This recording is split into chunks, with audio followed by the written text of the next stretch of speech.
Welcome back, WNST, Towson, Baltimore, and Baltimore positive. I got the Light City view up here because I'm feeling optimistic these days. Bill Cole joins us now from Cole Roofing and Gordian Energy. If I can get my coffee mug into the green screen, I can show you the Cole Roofing logo. I put my hat on, but Bill, it wouldn't show off my locks. Now that my hair has grown enough that I can flip it back like it's sort of Hammer Jack's Paul Stanley 88 is what I'm looking for right now. How are you, man? I'm like right there. I just, in a few weeks, I'll have all that hair back. No. You got the Klaus Miners Scorpions look, I think, right?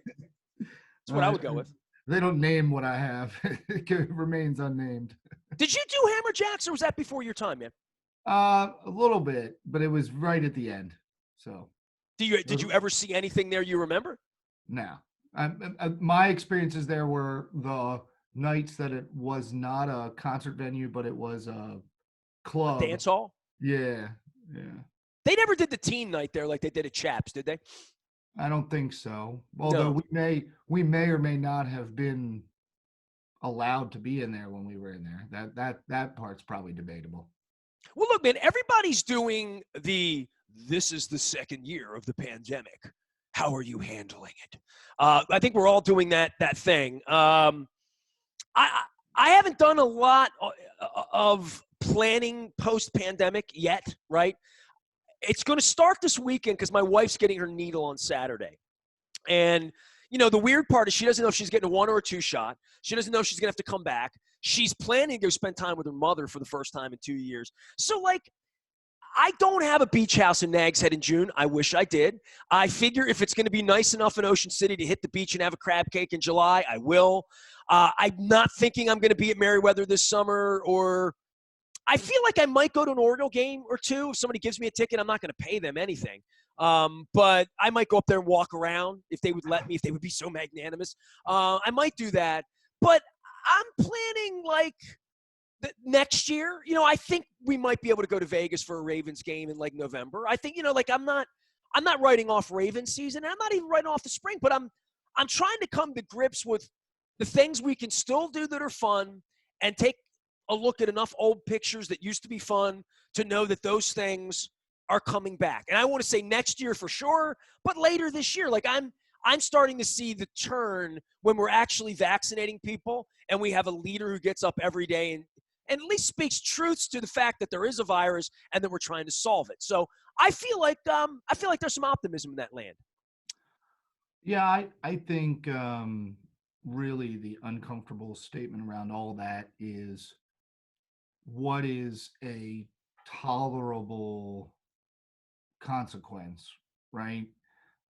Tolerable level of risk, you mean, to go out? No, well, yes, that's a sort of a similar conversation, or question. It's like if the results of COVID fall to looks the same as the regular flu, some people view that as all right. I mean, so if I can't die from it, if I get the Johnson & Johnson shot and it can't be fatal, it can only just kick my ass. So therefore, I'm just going to go do my thing. I think, I'm not a statistician, nor am I a doctor. So take pretty much everything I say with a grain of salt. I'm just a dumb roofer. Don't forget. But I think 75,000 to 100,000 people a year die of the regular flu. It's the same kind of thing, right? They're weak and old. And if it was perceived as the regular flu because we all have a shot, then yeah, I mean, my wife gets a flu shot every year. I don't. I don't want to say I've never had the flu. I guess I've never had the flu because, I don't know how often I've laid in bed feeling like I was going to die recently, not in the last 20 years anyway. I do know what that looks like, and I know what it feels like to not be able to breathe, and I know what it feels like to cough up green snot for a week, and I know what it feels like to have a sore throat and feel awful, and, I don't want any of that. So that's where I am when I don't shake your hand and I fist bump you, and Cal Ripken doesn't shake your hand, and Howie Mandel doesn't want a cold because, I don't like being sick. I don't think about the implications that I'm going to get, pneumonia and die. We had a family member die of pneumonia about 10 years ago, 51 years old, my age, kind of, sort of, right? Got pneumonia in the winter in New Hampshire and died. And I try to stay away from pneumonia by like not having you hack on me in the Walmart in February, right? Like literally.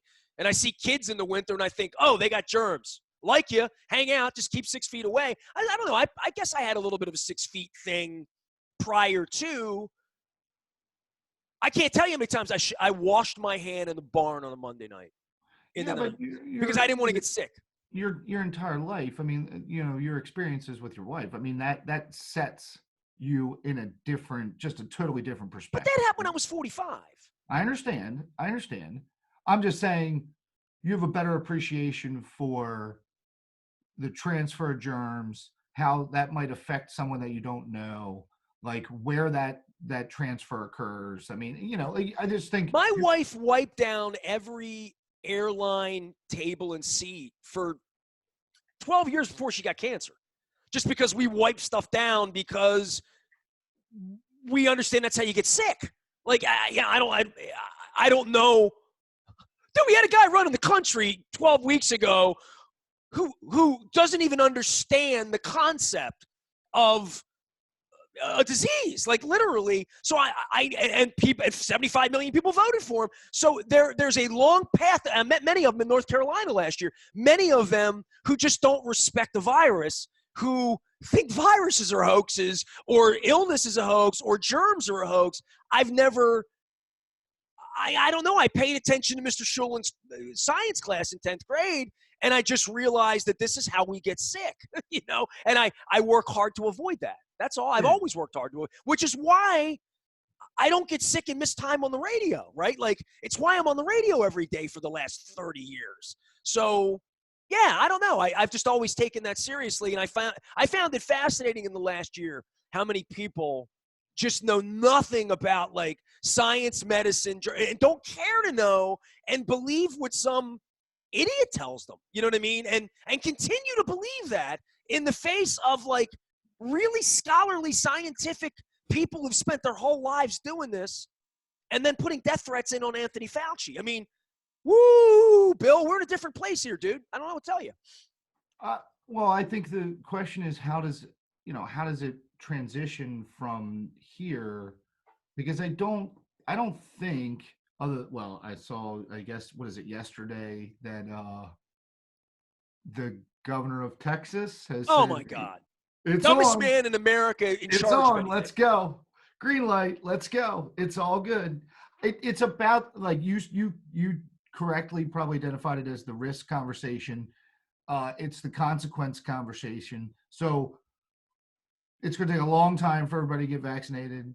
COVID will probably always be here. But like, if we're not worried about it any more than we used to be worried about every other cold, and in your case, that means you're wiping down the airplane seat before you get down. But I'll all the probably never get on a plane without a mask again the rest of my life because I just don't. I'm on a plane. I'm not looking to pick up a chick. I'm not looking to make time with the stewardess or the airline attendant. I'm not looking to smile at anybody, and I'm not looking to catch a cold. And I'm not talking about catching COVID.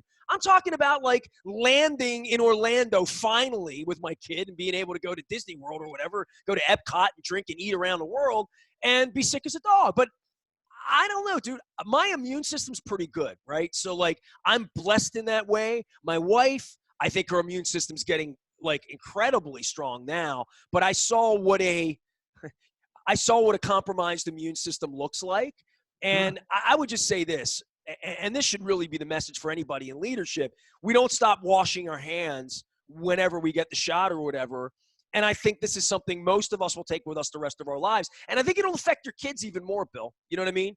I think your kids will always remember the year they had to wear the mask. And when they get on an airplane 5, 10, 20 years from now, they will sort of think like, this is a little bit of a germ cabin. This would be the place I would catch something. Doorknobs, handlebars, bathrooms, all those places that we've always been told by our parents. And in the last year, I just think it's become much more, we're all going to wash our hands a lot. And that's probably not a bad thing. And probably a bad thing for the hospitals. We won't be getting sick as we used to Well, do. yeah, I mean, I look, the ripple effect of throwing the rock in the pond, right, is like the pharmaceutical companies who sell all the nasal congestion medicine and like the hand sanitizer companies. And then I remember this was a long time ago. It was like probably right after hand sanitizer really became like a legitimate product. But it was like, hey, it's not necessarily a good idea to kill 99.9% of all the germs. Like, you need some of those germs, and you have to build up a resistance to colds by getting the germs in small doses, not, it was like, whatever. I don't know if it was science or crazy, fake news. I don't know what it You was. can wash your hair too much, right?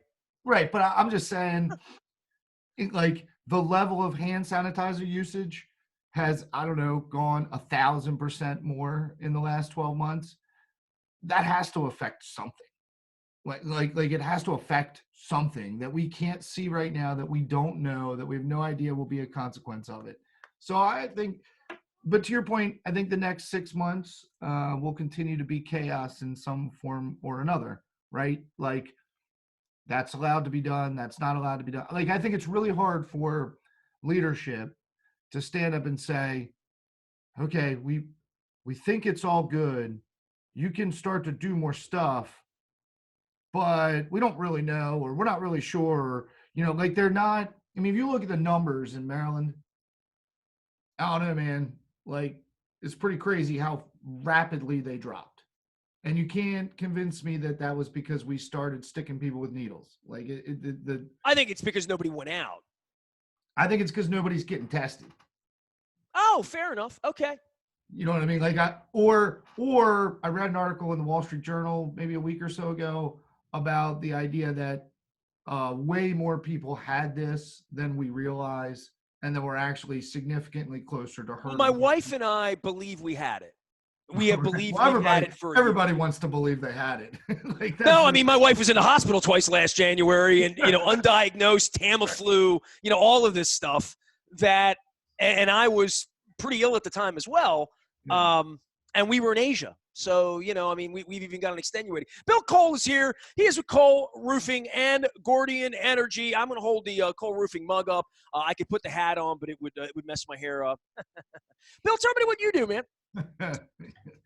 The hair comment's amusing. Anyway, 100 plus years, commercial roofing, everything from, small repairs to roof replacements, shopping centers, hospitals, schools. And then nowadays we're certainly answering the phone a lot more often for people inquiring about solar, and just really trying to educate them and have them understand what that transaction looks like. And How long have you been doing solar? 12 years Wow. officially. Wow. How long could you be doing it? Like, for somebody who is the Ford Motor Company of solar, how long have they been doing it? When did it really become a thing? I mean, I think, was it Jimmy Carter put solar panels on the Oh, White House in the okay. 70s? Ronald Reagan took them off in the 80s, something like that. I think that's how the story goes. So I think in the 80s, if you wanted to have a little solar contracting business, maybe a lot around hot water, you could have. There's some old timers in the industry. Amazing how Reagan was the guy, from the state where the sun shines in California, that the sun would be a part of energy that 40 years later, maybe California would be in better shape, huh?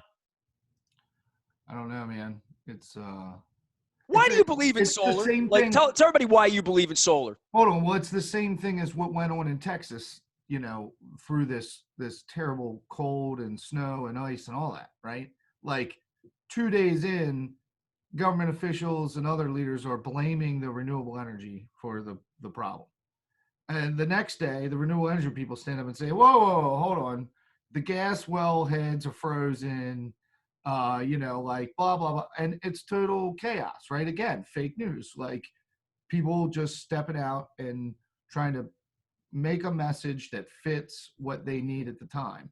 And somebody will buy it. Sure. That's what we've learned here in the last 5 years in this country. Someone will buy repeated lying on top of lying, insurrection on top of lying. Now Antifa did January 6th. So, like, I see where spin goes in always, right? It was my fault that I lost my press pass with the Orioles because, like, I've seen spin work. I'm just astonished at how effective it is. Well, it's How not. effective the governor of Texas, the now unmasked governor of Texas, could 2 weeks ago blame it ostensibly on the other party and then the other party's energy source that people are freezing to death in the state of Texas. It's insane. So I'm going to come back to that other party thing, but I don't even think it's someone believes what they're saying. They know exactly who's believing it, because the way social media works is it is feeding me the things that I want to read. So they're all talking in their little circles. That's why it reverberates. That's why we hear about it, right? Echo chamber. That's why, right? That's why it gets 1 million views. It's because all those people are like, yeah, see, I knew those wind turbines and solar panels. Well, it validates the stupid shit you believe, quite frankly, right? I mean, that's really what it is. There's somewhere out there to validate Sure. whatever your belief is. Right. Religious, political. There's a whole group of the earth is flat. A whole group, like a whole percentage of the population. And they're all in the same place. Right. Telling each other, hey, it's finally good to meet somebody. There's 500 people in here. We all believe the earth's flat. It must be flat. Look. It kind of reminds me when you and I went to Indianapolis with the Ravens, remember? We're in a bar, and it's all Ravens fans. We're like, oh, my God, everybody's here. Then on game day, we realized, oh, there's 500 of us and 54,000 of them. Oh, okay. Right. They really do wear white and blue. Yeah. I think it's a misnomer, and it's funny, and I like to point attention to it. Everyone believes that renewable energy is a democratic energy source, right? Because they're the ones that are pushing the Green New Deal and are always talking about it.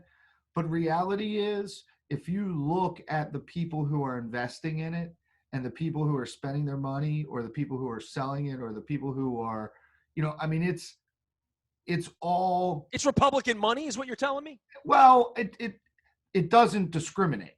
Let me put it like that, right? Well, it's a good idea. The sun comes up every day. Right. I mean, we might have. It's not an idea for Democrats or Republicans. It's an idea for humans. I mean, that all the Green New Energy deal is about humans. Gasoline and fracking. That's not about humans. Okay, but when they go to things like the Green New Deal, I very much am not a big fan of the government deciding how we should deploy these technologies. But the problem is that they have been influencing through government money what sources we utilize, right? So they're highly regulated utilities, and they're subsidized by the government.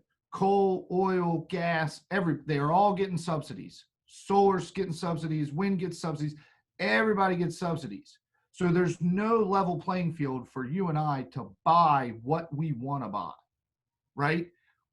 So it's you can't unpack it, so it's really difficult to do. You're like, oh, we need more subsidies for solar just to keep up with the subsidies of the gas, right? Because they give them all this money to go look for more gas. Well, this is all about cost to consumer, right? I mean, this all has to do with what you charge a customer to have the lights be on, right? Like, most customers don't care whether it's coal or gas or garbage that powers whatever they have.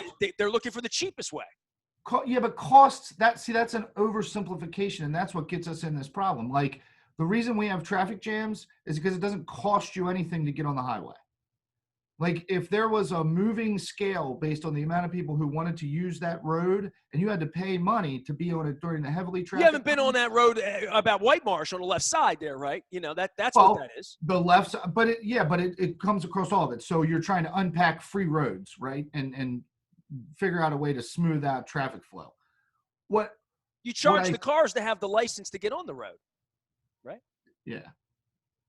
I think it's I don't know. Then you took me down the road path, and you took me down the road path, Bill Cole. You were the one that said so. Let's back up on this here. If I know where solar and me wanting it, and me saying it's costing $100 a month to light my house, or whatever the cost would be. As a person living in the house, I'm looking for a cheaper way. That was my point. Right. Because I don't know much about this. Right. That's why and where I'm going is, are we now scientific enough, and are we smart enough to actually measure the full cost of producing electricity. So we measure what it costs to dig the coal out of the ground, put it into the coal, burn the wood, or turn the turbine and create electricity. We've never put a cost to the pollution, right? Like oh yeah, goes out, whatever. There's no cost to that. The arguments that you can read is that, the costs are the health and well-being of the human race. And we've never scientifically been able to prove that, which means it's really hard to come up with the cost. Because you and I would both agree, even if I was a coal guy and you were a solar guy, we know that there is an output from burning fossil fuels, and there is not any output that we are aware of from having sun hit the solar panel, right? The only output is the electricity. Like, there's no smoke that comes off of it. There's no radiation that comes up. Like, there's no waste. Right. Yeah, there's no, right. So we can agree to that. The problem we have is that both those outcomes have the same cost, zero, right? And that's not true. That's not true. We know by burning stuff, there's a waste product that is created. Smoke seems bad, hurts my nose if I suck it in, can't be good for everything, right? But there's no cost to it. And that is sort of the true leveling, right? The sun comes up in the air. We don't have to burn anything. It's already. Well, this is where you want government to get it right for your grandchildren, not to get it right so they get elected next year.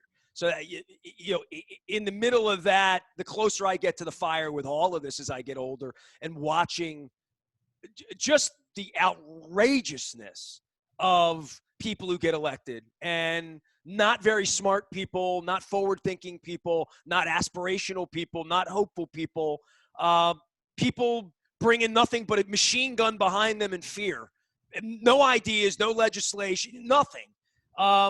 It's disturbing to see who we pick as leaders and what we accept. And, that'll go left side of the aisle with Cuomo up in New York right now, who is going to get thrown out. I mean, he's not going to survive this, nor should he at this point, especially with the seniors, that bad decisions, poor decisions, and cover-ups, that's one thing, right? But then there's just the whole, do you believe in science? I mean, we're electing people who believe in flat Earth. It's insane to me. I mean, I thought we were too far gone educationally in this country to not at least try to elect bright people. But bright people don't want to be politicians. Like, it's a thankless job. Like, we ruined that, right? We ruined that. When we stand these people up, look, say what you want about Ted Cruz, right?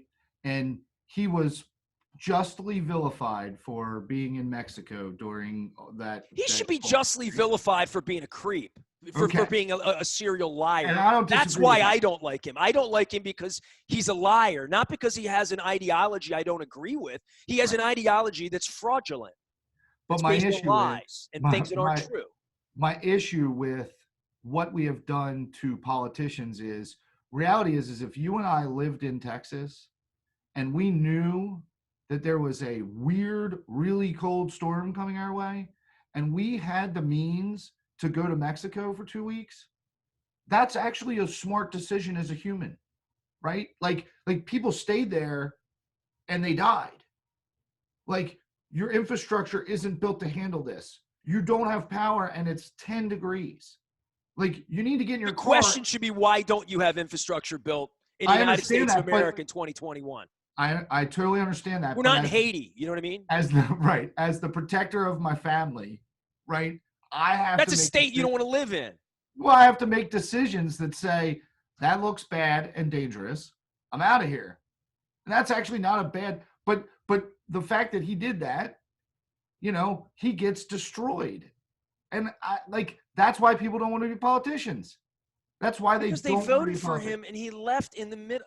Like, it leaves me speechless to even make an argument that you can run for public office and wind up at a $300 a night Ritz-Carlton in the middle of the worst storm of your tenure as a state senator when you voted against democracy 72 hours prior. I mean, it's just what you want from your leader. Yeah, but what you want from your leader, right? If you want, I want my leader to be in the trenches with me, right? And that's where you want the guy to be in Texas dealing with the same cold that the rest of us are. We want that from our leaders. But reality is that we have a structure in the history of the country where the leader is nowhere near the front lines. The leader is sitting over here. The leader is 1,000 miles from the front, right? And he's or in an ivory tower. yeah, Feeling good he's about telling getting the next reelected. guy down. He's telling the next guy down, and he's Because telling he's got $10 million in his advertising war chest to give to WBAL and Jay-Z to run for office next year, right? it's, So that's it's the new age of survival, right? Like, if I'm the leader, why would I want to be in the front? That sounds like a terrible idea. I'm likely to die up I'll there. get shot up there. Right. Yeah, exactly. I'm not going up there. I'll go back here. Bill, You need me more back here. You know, we'll get more of this going on. Bill Cole is here from Cole Roofing and Gordian. You know, we don't usually like yell at each other like this, but you know, next week we'll talk about the Orioles. Is that good? No, I don't need to talk about them. What the hell is there to talk about? Yeah, that's a good point. There you go. They don't think enough to put their product on their own television network. So that is, again, I just can't believe these people have been leading the baseball team for 25 years and things haven't gone well. Who knew? Bill, I love you. I appreciate you. You can find him at Cole Roofing. You can find him on the front of BaltimorePositive.com. And, you know, we'll pick up this conference. They'll have March Madness next week, dude. They're going to play basketball in the middle of all this, right? Yeah, that's fun. All right. I appreciate you, brother. Thanks. Go Terps. I like the new logo up there, too. Bill Cole, our time was short but long. Sometimes we go an hour, but I got to run. We are WNST.net, AM 1570. It's House in Baltimore. We never stop talking about like solar and important stuff and Baltimore Positive and not sticking to sports.